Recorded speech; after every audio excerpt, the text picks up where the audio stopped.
députés ont limité le chef de l'État en ce qui concerne les mesures exceptionnelles. Le délai a été fixé au 5 juillet 2010 à minuit par un vote de 39 voix pour, une contre et 5 abstentions. Les précisions.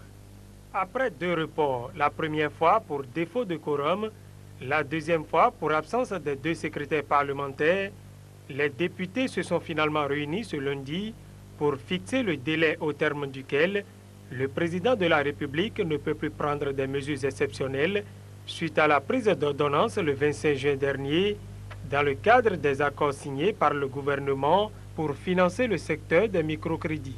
Cette nouvelle prise d'ordonnance par le chef de l'État n'est pas du goût des députés de l'opposition qui dénoncent un coup de force du président de la République.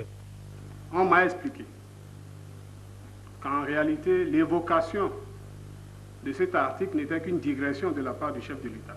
Autrement dit, il n'y avait pas de fondement à la prise de ces ordonnances.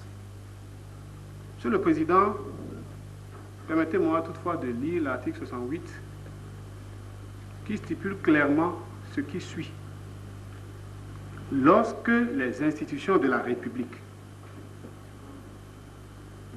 l'indépendance de la nation, l'intégrité du territoire national ou l'exécution des engagements internationaux sont menacés de manière grave et immédiate, et que le fonctionnement régulier des pouvoirs publics et constitutionnels est menacé ou interrompu, et que c'est une conjonction de coordination. Le président de la République, après consultation du président de l'Assemblée nationale, etc., peut prendre une ordonnance. Monsieur le Président, même les gens qui ne sont pas allés à une école de droit peuvent comprendre ce qui est écrit là. Bref, c'est une ordonnance ou ce sont des ordonnances qui sont prises sur du faux, en violation totale des lois de notre République. On dit dans notre jargon, tu fais fantôme et tu demandes à go. C'est extrêmement grave ce qui se passe et que le Parlement n'est plus respecté. Si le Parlement n'existe plus de manière constitutionnelle, on n'a qu'à cesser, on n'a qu'à disparaître le Parlement et le chef d'État prendra l'ordonnance pour exécuter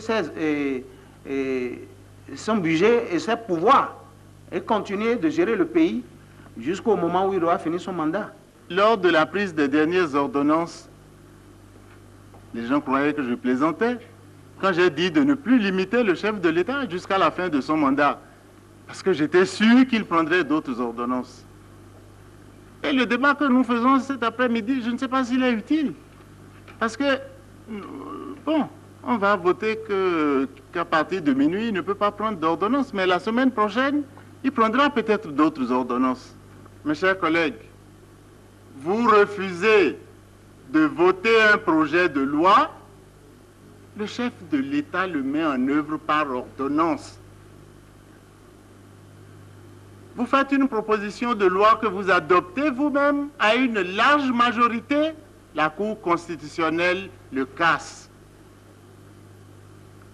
Vous voulez mettre sur pied une commission d'enquête parlementaire, on vous dit, alors que rien ne laissait soupçonner qu'il y a quelque chose comme ça, on vous dit que la justice en est déjà saisie.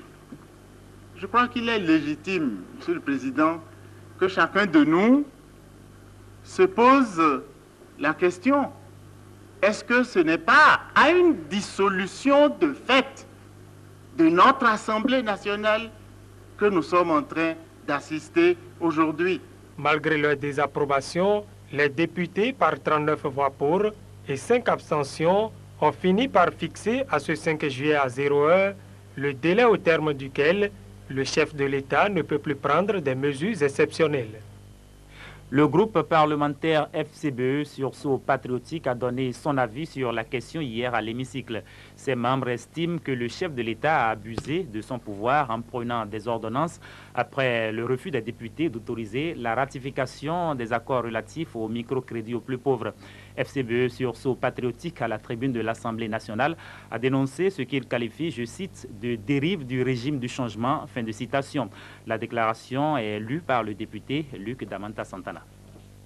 Aucune institution exécutive, soit-elle, ne doit s'arroger du pouvoir d'une autre institution.